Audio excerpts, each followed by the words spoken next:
नमस्कार मित्रों, ये संभव नहीं है कि एक इतने बड़े कवि और साहित्यकार का उसकी जन्म जयंती हो और हम उसे याद ना करें। आज मैं जिस शख्स का जिक्र आपसे कर रहा हूँ, जिस कवि का जिक्र आपसे कर रहा हूँ, उसकी ज़िंदगी में कितने उतार चढ़ाव आए, इस बात का आप अनुमान लगा सकते हैं खुद ही। उतार चढ़ाव भी इतने ज़्यादा आए कि उनका कोई और छोर या कोई पता ठिकाना को तलाश करना भी मुमकिन नहीं है। और कई बार लगता है कि ये पिछली ज़िंदगी को नए सिरे से खंगालने का लाभ भी क्या है, क्योंकि उसकी उपलब्धियां तो उसकी वर्तमान जो कालांतर में जो उसने प्रसिद्धि पाई, जो लोकप्रियता अर्जित की, जो लोगों के मनों में स्थान बनाया, प्रासंगिक तो वो है। लेकिन ये जानना बड़ा ज़रूरी होता है कि इस शख्स का जो अतीत है वो कैसा था और किन किन पड़ावों से गुज़र कर ये व्यक्ति, ये शख्स जो है वो शिखर तक पहुंचा। और ये शख्स कौन है? गोपाल दास नीरज। गोपाल दास नीरज को गोपाल दास के नाम से कोई नहीं जानता, सिर्फ नीरज के नाम से ही प्रचलित हैं। कई बार तखल्लुस जो है मूल नाम से कहीं ज़्यादा ऊंचा हो जाता है और मूल नाम कहीं हाशिए पे सरक जाता है कि अब उसको पूछता ही कोई नहीं, सिर्फ नीरज चलता है। और नीरज की सबसे बड़ी बात यह है कि नीरज ये एक इटावा ज़िले के एक ब्लॉक मेहवा, वहाँ पैदा हुए थे। और अभी 6 वर्ष की उम्र थी कि पिताजी का साया उठ गया और उसके बाद पार्ट टाइम काम करने के लिए, गुजारा करने के लिए इन्हें इटावा की कचहरी में ही एक टाइपिस्ट का काम करना पड़ा। कचहरी में एक टाइपिस्ट भी कौन, जो अर्जिन नवीस के पास काम करता है। तो एक टाइपिस्ट के तौर पर नौकरी की और उसके बाद जब लगा कि वो गुजारा नहीं हो रहा तो साथ में एक पार्ट टाइम नौकरी एक सिनेमा घर की दुकान पर भी कर ली। सिनेमा घर की दुकान का फ़ायदा नीरज जी स्वयं बताते हैं कि ये होता है कि वहाँ तो सिनेमा के जो घंटे होते हैं पिक्चर वाले, तभी काम पड़ता है। इसलिए मैंने वो सिनेमा घर की दुकान भी, एक दुकानदार जो सिनेमा घर का था, बहुत सारी दुकानें होती हैं तो उसमें एक दुकान पर मैंने नौकरी भी कर ली। भी तुम्हारा कैश कुछ मैं संभाल दिया करूँगा, गिन दिया करूँगा, ग्राहकों से पैसे ले लिया करूँगा। और इस तरह से वो सिलसिला भी कटा। और उसके बाद जब वहाँ बात नहीं बनी तो किसी की मदद ली। दिल्ली में सफाई विभाग के यहाँ एक टाइपिस्ट की जॉब खाली थी और काफ़ी देर बेकार भी रहे थे, तो किसी ने सहायता की और ये श्रीमान जी दिल्ली में आकर सफाई विभाग में एक मामूली टाइपिस्ट के तौर पर नौकरी करने लगे। और जब वहाँ से भी नौकरी, क्योंकि वो अस्थाई थी, सिफारशी नौकरी थी, कुछ महीनों के लिए वक्त कट गया, बेकारी से कुछ थोड़ी सी राहत मिली, कुछ 4 पैसे इकट्ठे भी कर लिए। भी आने वाले दिन पता नहीं कितने बेकारी में काटने पड़ेंगे। तो उसके बाद एक वॉलकॉट ब्रदर्स कंपनी होती थी, ये कॉटन की ट्रेडिंग का काम करती थी। तो उस कंपनी में इनको प्राइवेट नौकरी मिल गई और 5 साल तक वहाँ भी टाइपिस्ट का काम ही करते रहे। श्रीमान जी की ज़िंदगी का एक अहम हिस्सा टाइप करने में ही बीता और टाइपिस्ट के तौर पर ही अपनी ज़िंदगी बसर की। और उसके बाद वहीं जब वॉलकॉट ब्रदर्स के पास जब टाइपिस्ट की नौकरी कर रहे थे, तब मन में आया कुछ पढ़ लिया जाए यार, ऐसे तो बात नहीं बनेगी। कब तक ऐसे टाइप की नौकरी, टाइप की मशीन के ऊपर उंगलियां घिसते फिरेंगे, बेहतर यह है कुछ और कर लिया जाए। तो वहाँ से फिर उसके बाद मन में आया, फिर BA की, उसके बाद MA की, प्राइवेटली सारा कुछ किया और प्रथम श्रेणी भी आ गई MA में, फर्स्ट डिवीज़न आ गई। और उसके आधार पर इन्होंने मेरठ कॉलेज में, जिसका नाम ही मेरठ कॉलेज है, आज भी है, तो वहाँ पर एक कुछ समय तक नौकरी एक अस्थाई सी मिल गई पढ़ाने की, असिस्टेंट प्रोफेसर की। तो वो नौकरी ले ली, लेकिन वो भी अस्थाई थी। और जब प्राइवेट इंस्टीट्यूशंस जब किसी को निकालना होता है तो बहाने भी तलाश करते हैं।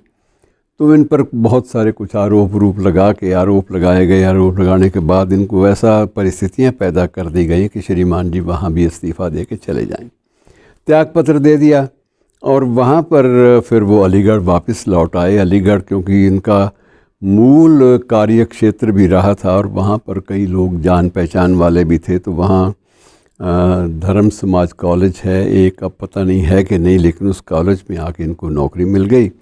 और उसके बाद अलीगढ़ में ही इन्होंने अपना मकान भी बना लिया। मकान बनाने के बाद वहीं पर रहने लग गए। अब ये तो सिलसिला है इनके संघर्ष की दास्तान का, शुरुआती दौर का। और उसके बाद फिर इन्होंने पीछे मुड़ के नहीं देखा। इन्हें लगा कि कवि सम्मेलनों में मैं बहुत कुछ अपनी प्रसिद्धि, अपनी ख्याति के आधार पर बहुत कुछ प्राप्त कर सकता हूँ। तो इन्होंने उसका सिलसिला शुरू किया।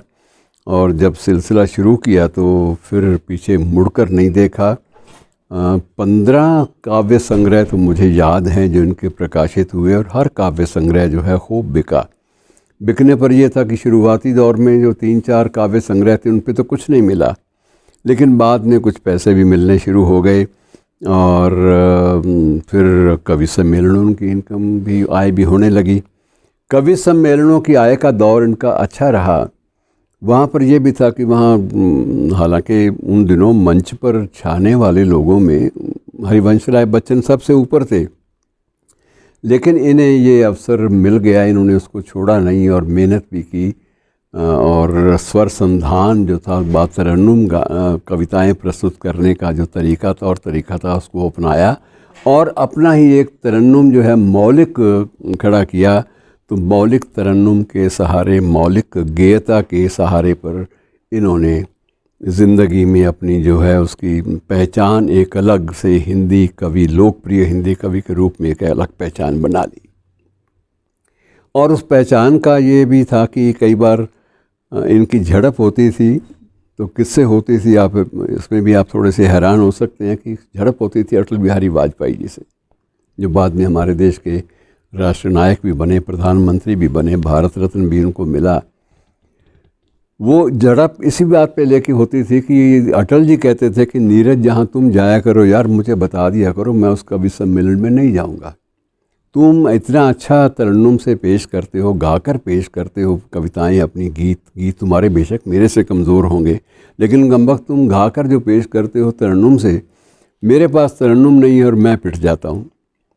तो नीरज जी आगे से कहते कि पिटता तो मैं हूँ, मैं इतनी मेहनत मशक्क़त करके आता हूँ, गेयता पैदा करता हूँ, स्वर का ध्यान रखता हूँ, गला ख़राब ना हो जाए इस बात के लिए भी जागरूक रहता हूँ, और जो मैं करता हूँ महाराज जी आप कहाँ करते हो।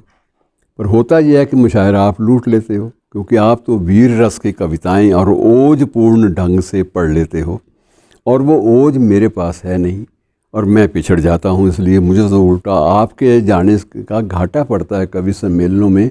तो आप मुझे बता दिया करें, मैं वहाँ से चुपचाप खिसक जाया करूँगा, मुझे क्या लेना देना है, बाद में मेरी बात पिटे, मुझे कोई याद ही ना रहे। और जब भी कवि सम्मेलन का संयोजक कोई भी, नीरज की शिकायत थी कि जब भी कवि सम्मेलन का कोई संयोजक अंतिम दौर में आता है तो संयोजक साथ में यह भी कर देता है कि आज का मुशायरा फ़लाँ शायर के नाम रहा। और हर बार जब हम दोनों होते, अटल जी और नीरज जी बताते हैं कि जब अटल जी और नीरज जी स्वयं मंच पे होते तो अक्सर ये होता कि जो मंच संचालक है वो यही बात कहता कि आज का कवि सम्मेलन, आज का मुशायरा अटल जी ने लूटा और अटल जी का उनके नाम रहा। तो इस प्रकार से बहुत सारी ज़िंदगी के साथ इनकी बातें जुड़ी हुई हैं मित्रों। 15 काव्य संग्रह कम नहीं होते, और बाकी इनकी कुछ अन्य भी कृतियां हैं, लेकिन अन्य कृतियां कोई भी अपनी विशिष्ट पहचान नहीं बना सकती। और पहचान बनाएंगी भी कैसे कि इनके किस्से जो थे वो बड़े प्रसिद्ध हो गए थे। तभी इनका एक वो 2 पंक्तियां भी इनकी याद की जाती हैं कि इतने बदनाम हुए हम तो इस ज़माने में, इतने बदनाम हुए हम तो इस ज़माने में, लगेंगी आपको सदियां हमें भुलाने में। और उसके बाद जब लोकप्रिय गीतों की बारी आती है तो ऐ भाई ज़रा देख के चल, ऊपर भी नहीं नीचे भी, ऐसे गीत और कारवां गुज़र गया गुबार देखते रहे। तो ये जो लोकप्रिय गीत जो एक मुहावरों की तरह लोगों की ज़बान पर चढ़ गए, उनके बूते पर नीरज कवि सम्मेलनों में ही नहीं बल्कि कविता प्रेमी जो पाठक होते हैं, पाठक वर्ग में भी इनकी व्यापक एक लोकप्रियता जो है वो खुशबू की तरह फैलने लगी।